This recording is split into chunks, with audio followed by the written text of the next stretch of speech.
A continuació, iniciem la jornada la primera intervenció del programa, a càrrec d'Isidor Marí, sociolingüista i membre del Consell Social de la Llengua Catalana. Isidor Marí és llicenciat en Filologia Catalana per la Universitat de Barcelona i va ser professor de la Facultat de Filosofia i Lletres de les Illes Balears, on va dirigir el Departament de Llengua i Literatura Catalanes. Posteriorment es va centrar en la sociolingüística i la planificació lingüística. Del 1980 al 1996 va treballar al Departament de Cultura de la Generalitat de Catalunya, com a cap de servei d'assessorament lingüístic i subdirector general de política lingüística. El 1996 va coordinar el Comitè Científic de la Declaració Universal de Drets Lingüístics de Barcelona. Des del 1989 és membre de la secció filològica de l'Institut d'Estudis Catalans, de la qual va ser president entre 2010 i el 2014. El 1996 va ingressar a la Universitat Oberta de Catalunya, on va dirigir els estudis d'Humanitats i Filologia i la càtedra Linguamont UOC de Multilingüisme. El professor Marí ens parlarà de l'atenció sociosanitària en un context de doble oficialitat lingüística. Moltes gràcies, Isidor, per haver acceptat la nostra invitació. Endavant a la ponència.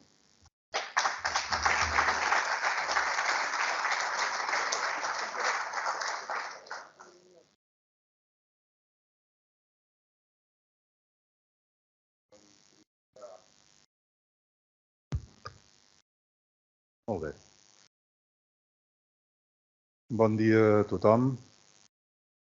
Voldria començar amb un doble agraïment als organitzadors d'aquesta jornada, tant per l'oportunitat que representa d'intercanviar punts de vista sobre una qüestió important, com en concret pel fet de convidar-me a aportar una sèrie d'informacions que confiï que seran d'utilitat. Deixaré als organitzadors una còpia de la meva presentació perquè sigui accessible a tots els interessats amb els enllaços, molts enllaços, a tots els documents a què faré referència. L'esquema de la meva intervenció serà el següent. En primer lloc, recordarem quin és l'objectiu de la nostra sessió, aclarir per què és necessari assegurar una atenció sociosanitària equivalent en les dues llengües oficials i com es pot aconseguir. En segon lloc, farem un breu resum de l'evolució que ha seguit aquesta qüestió a les Balears, per més que els assistents segurament ja en tenen coneixement. En tercer lloc, i sobretot, exposarem una sèrie d'experiències d'altres contextos semblants al nostre en què s'ha d'oferir atenció sociosanitària en dues llengües oficials.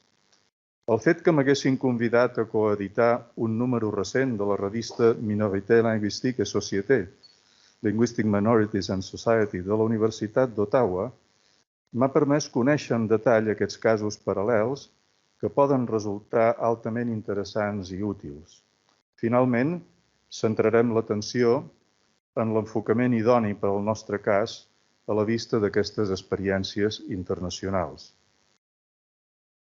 Si algú es demana per quin motiu és necessari assegurar la mateixa assistència sociosanitària en les dues llengües oficials a les Balears, la primera raó i la principal és de caràcter mèdic, perquè tothom ha de tenir accés a la mateixa qualitat assistencial i amb la mateixa seguretat. I aquest és un principi bàsic de l'ètica professional dels serveis de salut. Efectivament, no és que s'hagi de fer perquè ho diu l'ordenament legal, sinó més aviat a la inversa. Ho estableix en marc legal per donar efectivitat a l'exigència de qualitat assistencial d'oferir un accés equitatiu als serveis de salut en les dues llengües. Al llarg de la nostra exposició ho argumentarem en detall. D'altra banda, veurem de quina manera s'ha actuat en diferents contextos per aconseguir aquest objectiu, bàsicament conjuntant l'actuació de tots els sectors implicats amb un lideratge actiu i constant dels responsables del sistema de salut. Les experiències internacionals que ressenyarem són altament il·lustratives en aquest sentit.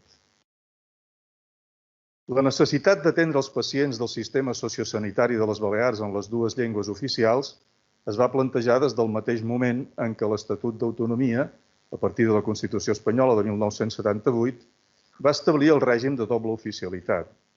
L'Estatut de 1983 ja especificava, a l'article 3, que el català era la llengua oficial pròpia de les Balears, que tothom té el dret de conèixer-la i fer-la servir i que ningú pot ser discriminat per raó de l'idioma. La darrera actualització de l'Estatut, de l'any 2007, especifica a l'article 4.3 que les institucions de les Illes Balears garantiran l'ús normal i oficial dels dos idiomes, prendran les mesures necessàries per assegurar-ne el coneixement i crearan les condicions que permetin arribar a la igualtat plena de les dues llengües quant als drets dels ciutadans de les Illes Balears. La Llei de Normalització Lingüística de 1986 concretava el règim de doble oficialitat. L'article 6 reitera que el català, com a llengua pròpia de la comunitat autònoma, ho és també de tota l'administració pública. Els articles 9 i 34 especifiquen que les institucions de les Illes Balears han d'assegurar l'ús de la llengua catalana en totes les funcions i activitats de la seva competència. I l'article 16 encomana a les institucions públiques que adoptin les mesures necessàries per assegurar progressivament la competència lingüística dels empleats públics. Aquestes previsions es van fer presents en l'àmbit concret del sistema de salut arran del traspàs de les competències a les Illes Balears l'any 2002. Així, la Llei 5/2003, de 4 d'abril, de Salut de les Illes Balears, estableix a l'article 5 el dret a rebre informació sanitària en una de les llengües oficials, comprensible pels pacients, el punt 2, i fins i tot té en compte l'atenció a les necessitats lingüístiques dels pacients estrangers, en el punt 3. Així mateix, en dues disposicions addicionals, es refereix a l'adopció de mesures de normalització dels centres i serveis i a la disponibilitat d'informació en català en els centres privats.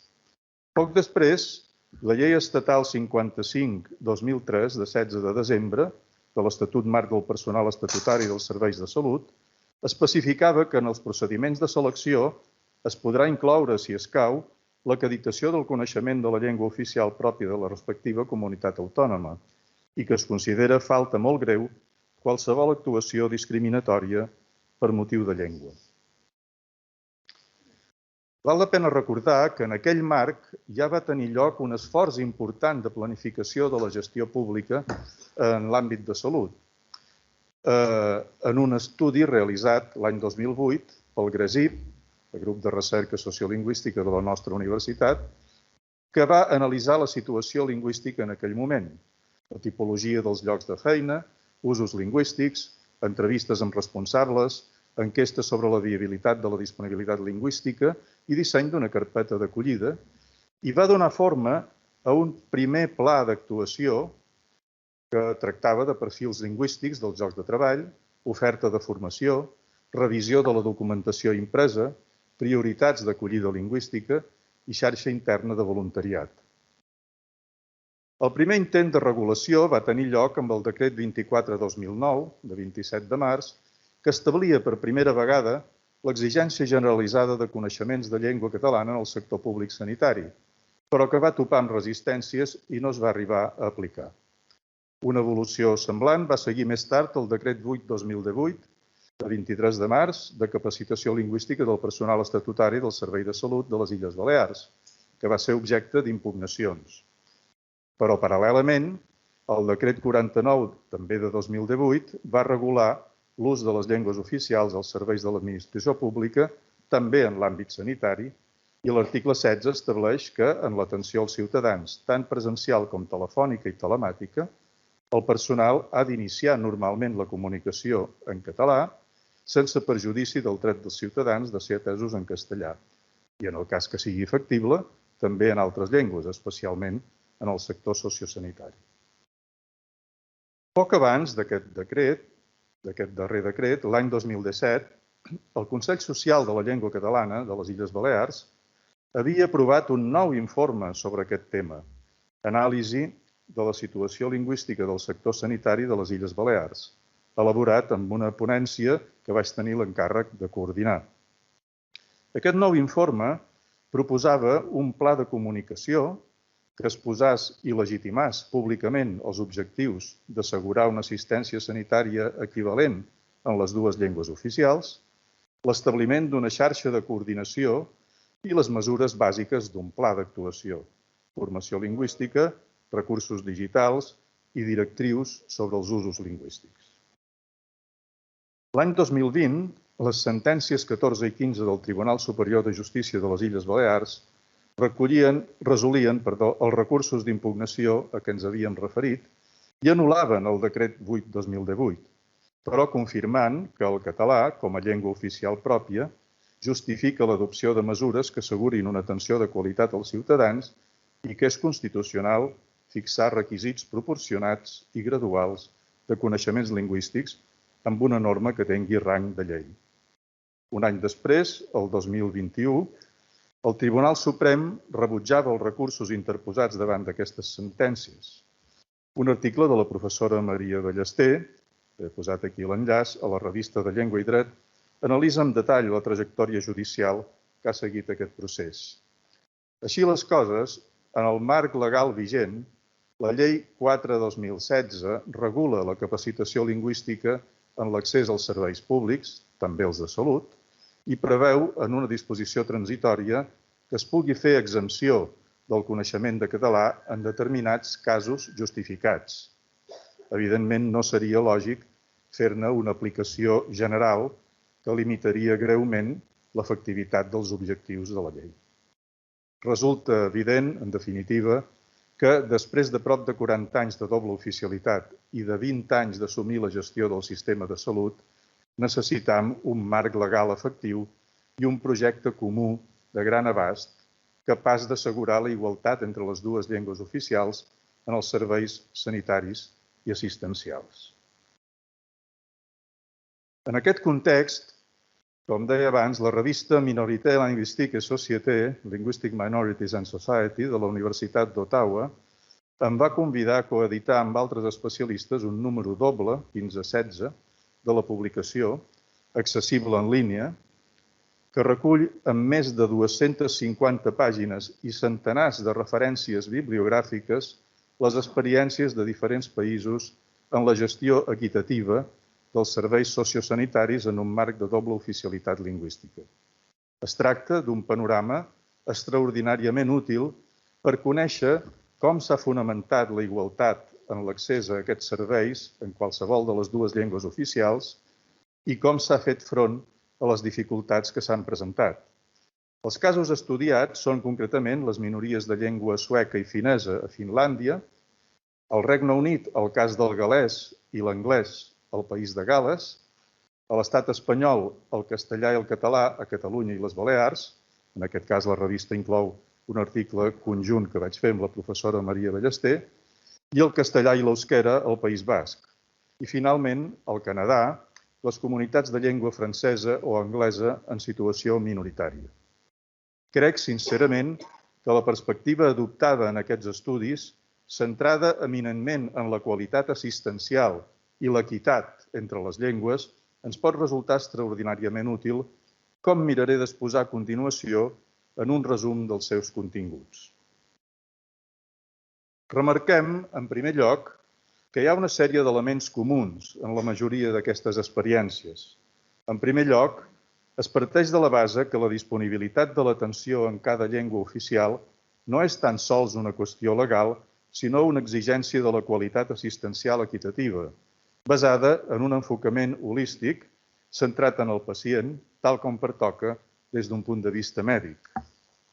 En efecte, els articles d'aquesta revista ressenyen una infinitat d'estudis internacionals, aquí he posat un enllaç a una col·lecció, que confirmen els desavantatges i riscos de no ser atès en la pròpia llengua, especialment per als pacients més vulnerables, ancians, infants, persones amb dificultats cognitives o problemes mentals o que es troben en una situació crítica.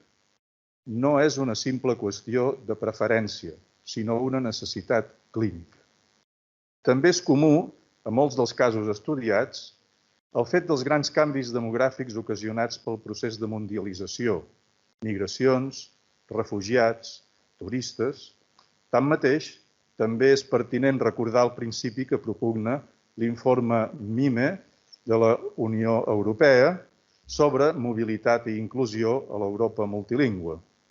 La mobilitat de persones, béns i serveis ha de respectar la diversitat lingüística europea i adaptar-se a cada llengua local. En aquest context, els estudis mostren que no és fàcil superar la distància entre les previsions mèdiques o legals i la realitat. Precisament aquest és un dels punts interessants, perquè permet veure com s'ha fet front a les dificultats. Amb aquesta finalitat, l'objectiu generalment compartit en totes les situacions analitzades és la necessitat de generalitzar l'oferta activa d'atenció en qualsevol de les dues llengües oficials. És a dir, què vol dir això de l'oferta activa? Oferir explícitament als usuaris, en tot moment i per tots els mitjans, la possibilitat de ser atesos indistintament en qualsevol de les llengües oficials. També és freqüent, en els diferents casos, que hi hagi dificultats per disposar de professionals plenament capacitats des del punt de vista mèdic i lingüístic a la vegada. Un dels punts que mereixen més atenció és el desplegament dels sistemes de formació i de selecció adequats. I, naturalment, un altre factor comú és la necessitat de disposar de recursos lingüístics i tecnològics fàcilment accessibles. Com que en la majoria de les situacions estudiades la relació històrica entre les dues llengües oficials ha estat d'una clara desigualtat entre la més difosa i la minoritzada, val la pena comprendre quins són els efectes psicològics d'aquesta subordinació en el comportament dels usuaris. En general, els parlants de la llengua minoritzada no coneixen els seus drets lingüístics i han assimilat un comportament submís. Això fa que, especialment en una situació d'inseguretat com la d'un malalt, renunciïn a usar la pròpia llengua, encara que no dominin prou la majoritària, per por de no ser ben atesos.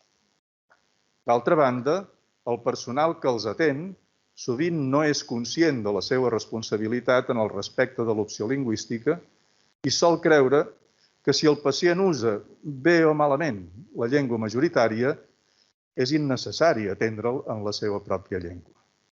Hi ha, per tant, una situació d'inèrcia desfavorable a la llengua minoritzada que cal reconduir generalitzant la consciència dels riscos de no atendre el pacient en la seva pròpia llengua. Vegem ara els aspectes interessants de cadascun d'aquests casos, específicament. A Finlàndia, la coexistència entre la majoria finesa, que és el 88%, i la minoria sueca, tan sols un 5,2%, és antiga.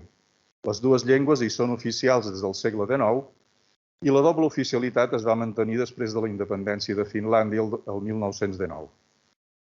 La sanitat és una competència municipal i el doble sistema es presenta en els municipis en què hi ha una minoria sueca o finesa superior a 3.000 habitants o el 8% del total, que són 18 municipis de minoria sueca i 15 de minoria finesa, situats en les zones que presenta el mapa.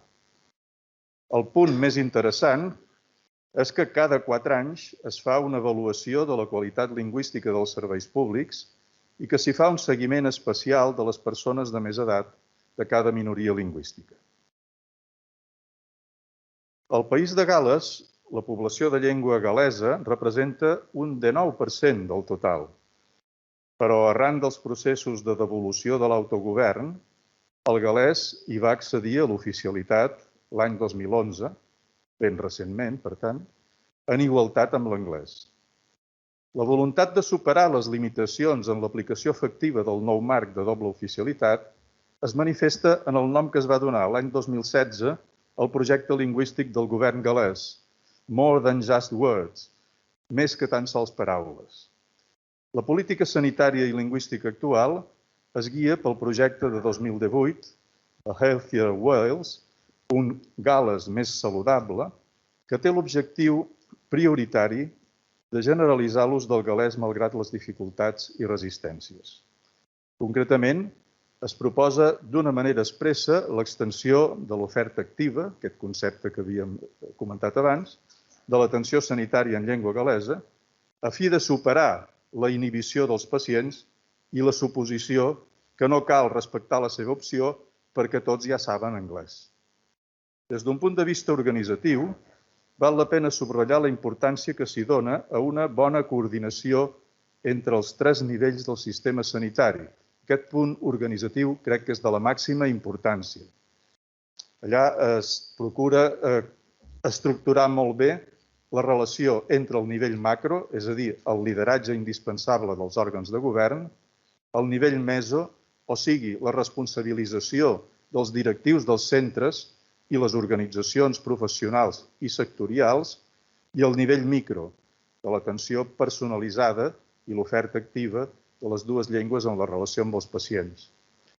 En el seu cas, també la manca de professionals plenament capacitats des del punt de vista mèdic i lingüístic a la vegada ha portat a l'organització de sistemes de formació específics en relació amb els centres universitaris.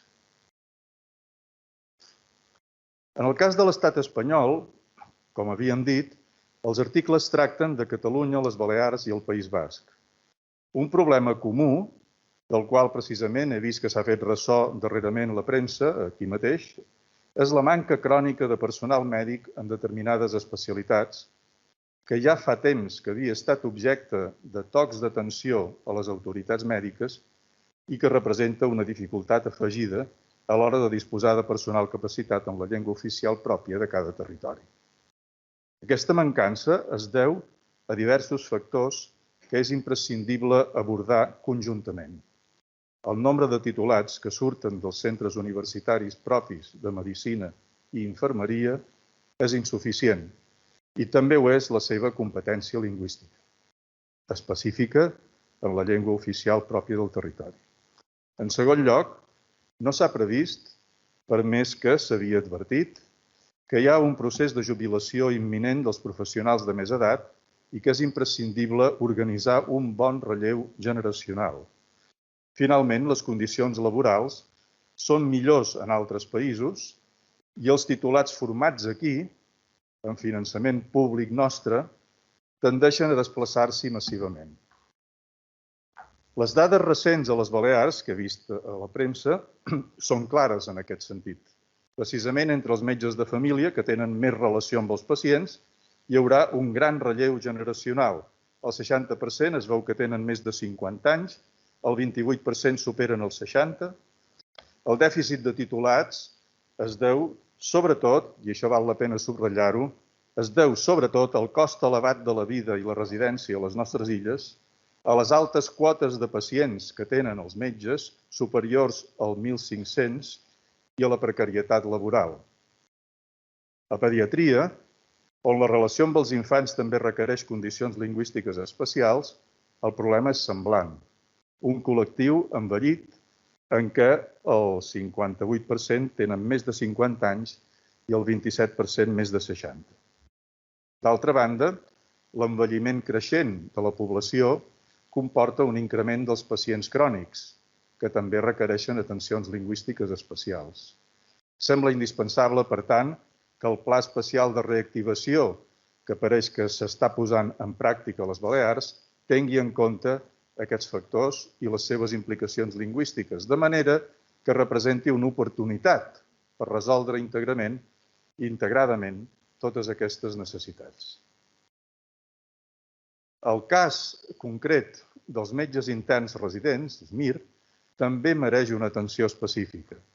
El sistema estatal, és un sistema estatal de selecció d'aquest col·lectiu, que és un col·lectiu molt important quantitativament i per les funcions que exerceix, està obert a candidats de tota procedència, també estrangers, i només exigeix als aspirants coneixements de castellà. Remarquem que el nivell que l'Estat considera necessari com a mínim és el C1 de castellà, que alguns, en canvi, consideren excessiu per al català. Que l'Estat vetlli només pel castellà contradiu i incompleix el compromís contret per Espanya a la Carta Europea de les Llengües Regionals o Minoritàries del Consell d'Europa quan va ratificar aquest tractat l'any 2001. Vetllar perquè els pacients puguin ser atesos en la seva respectiva llengua. L'incompliment més flagrant es fa encara més flagrant si tenim en compte que les autoritats espanyoles han estat objecte reiterat de reconvenció en el seguiment que fa el Comitè de Ministres del Consell d'Europa de l'aplicació de la Carta, en les 3 darreres ocasions, 2012, 2016 i 2019. Ja seria qüestió, per tant, que el govern espanyol escoltàs d'una vegada les institucions de l'àmbit lingüístic català que han reclamat, fins i tot en coordinació amb les basques i gallegues, la resolució d'aquesta contradicció i que respectàs la igualtat entre les llengües oficials.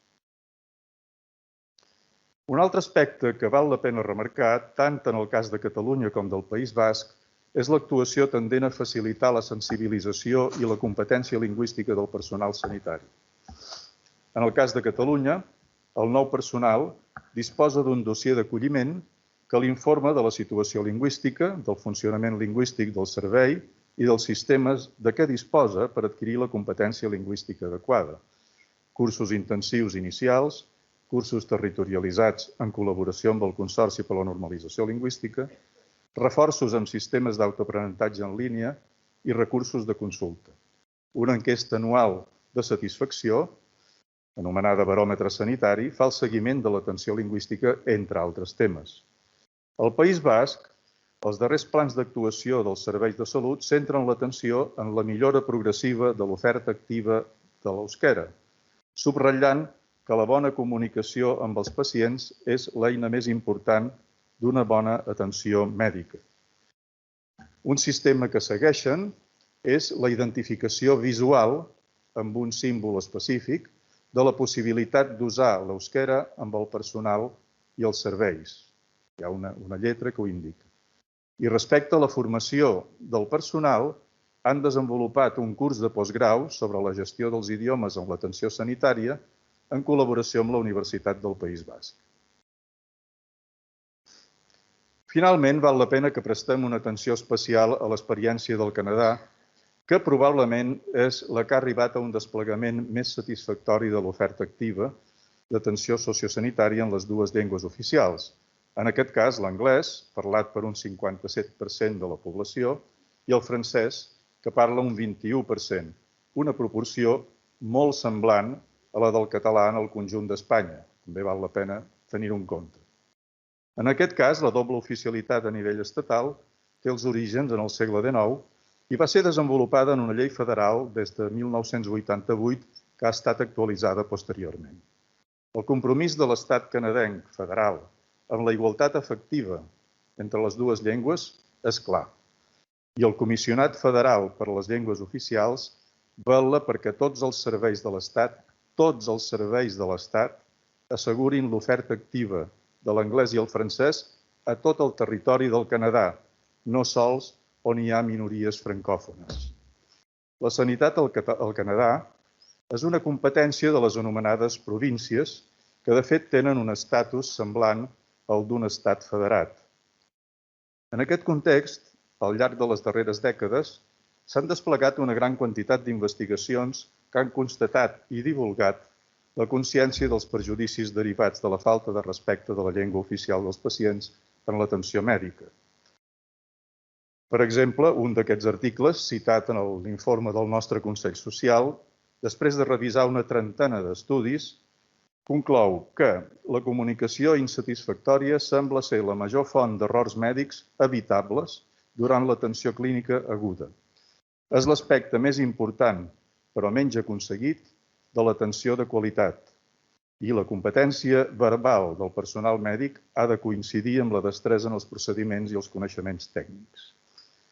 I també davant la inhibició habitual dels parlants de llengües minoritàries, al Canadà hi ha la consciència que no es pot donar per suposat que els pacients coneixen la llengua majoritària perquè molts no ho demanen encara que ho necessitin. En el context canadenc, la tasca desplegada, després ens en parlaran en detall, per la Société Santé en Français ha resultat modèlica i objecte d'interès internacional. Aquesta associació, creada el 2002, ha basat la seva actuació en el model de partenariat en l'atenció sanitària, propugnat per l'Organització Mundial de la Salut, que parteix de la cooperació imprescindible entre els 5 grans sectors del sistema de salut: els responsables polítics del sistema, els gestors dels centres de salut, les organitzacions de professionals de la salut, les institucions acadèmiques on es formen els professionals i les comunitats i associacions d'usuaris. En aquest marc, com tindrem ocasió de conèixer després de la boca de la seva presidenta, l'actuació de la Societé ha seguit 2 principis fonamentals que també podem tenir en compte: la creació de xarxes de relació entre els professionals, els centres i els altres implicats, la mobilització dels coneixements, és a dir, la difusió dels resultats de la recerca sobre la importància de superar les barreres lingüístiques i el suport als centres perquè puguin desplegar la seva oferta activa. I en aquest sentit hi ha 2 iniciatives que m'han semblat especialment interessants. Una plataforma de formació en línia que facilita la capacitació i la selecció del personal i un portal de recursos i bones pràctiques. Aquí he posat els enllaços. Ara bé, segurament la fita més important de l'actuació de la Société Santé en Français és haver elaborat i oficialitzat una norma estàndard federal canadenca de qualitat en l'accés als serveis sociosanitaris en les 2 llengües oficials. Aquesta norma detalla en una guia de qualitat assistencial, a partir de multitud de referències de recerca, el procés de millora constant que ha de seguir un centre en l'establiment de l'oferta activa de serveis, en l'ús de les llengües en la recerca clínica, en el paper de governança i lideratge que comporta el compromís dels directius, en la millora constant de les competències del personal i, en definitiva, en el compromís de qualitat amb els usuaris. El prospecte de difusió d'aquesta norma estàndard deixa clara la seva justificació: evitar la baixa qualitat de l'atenció sanitària, les limitacions o demores en l'accés, el risc de no seguir els tractaments, les taxes altes d'infeccions o mortalitat infantil, els riscos de malalts crònics de diabetis o de cor, la prolongació d'estades hospitalàries i, en general, la insatisfacció i les incidències de servei. Valdria la pena explorar l'aplicació d'un procés de qualitat semblant en el nostre context.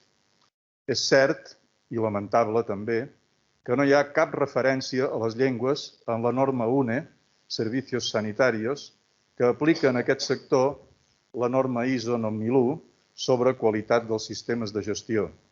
Però a les Balears hi ha un sistema propi de cartes ciutadanes, cartes marc de serveis i compromisos, que sincerament no sé quin grau d'implantació té actualment i que gestiona la Direcció General de Participació, Transparència i Voluntariat. En algun cas em consta que se n'ha fet aplicació en l'àmbit sanitari i amb referència als aspectes lingüístics, com per exemple en el Servei d'Emergències de les Balears, que es compromet a atendre els pacients crítics en diferents idiomes i també naturalment en català, i aquest sistema de gestió de la qualitat disposa d'una guia metodològica ben detallada que explica el procés d'elaboració i aplicació dels projectes. En definitiva, en conclusió, després d'aquest conjunt d'informacions, crec que podem afirmar que tenim prou elements per construir el nostre propi model de partenariat sanitari i treballar junts, amb diligència, per donar plena efectivitat, sense més demores, a una atenció sociosanitària de qualitat equitativa entre les 2 llengües oficials. Des d'un punt de vista mèdic, no es poden minimitzar o negligir les conseqüències de no atendre els pacients en la seva pròpia llengua, a part del dret que hi tenen. L'escassa incidència estadística de les queixes no pot servir d'excusa, perquè ja hem vist que és típica de les situacions de llarga subordinació lingüística aquesta inhibició dels pacients de llengua minoritària. A més, en una situació de crisi com és la pandèmia que hem patit, o que estem acabant de patir, s'accentuen els problemes associats a la marginació, també els derivats de la marginació lingüística, siguin visibles o no. Segurament les crisis no són un bon moment per fer grans canvis, però sí el moment de reflexionar, dissenyar i organitzar els canvis necessaris. Hem de fer de la crisi una oportunitat de millora i no una excusa. Estic convençut que les experiències internacionals comparades amb les pròpies, amb la possibilitat d'establir contactes i cooperacions amb altres societats que fan front a necessitats similars, poden ser una bona base per emprendre una iniciativa conjunta de tots els sectors en el marc d'aquell Pla Especial de Reactivació del Sistema Sanitari que sembla que ha posat en marxa fa poc el govern. En qualsevol cas, la via, com dèiem abans, és el model de concertació entre els grans agents que ha adoptat la Société Santé en Français i, amb el lideratge dels responsables polítics del sistema sanitari, la responsabilització activa dels directius dels centres, el suport de la universitat a la competència lingüística en la formació inicial i permanent del personal, la cooperació responsable dels sectors professionals, col·legials i sindicals i un seguiment dels resultats de la valoració dels usuaris, crec que podem superar les dificultats en lloc de rendir-nos-hi. Gràcies, en qualsevol cas, per la vostra atenció.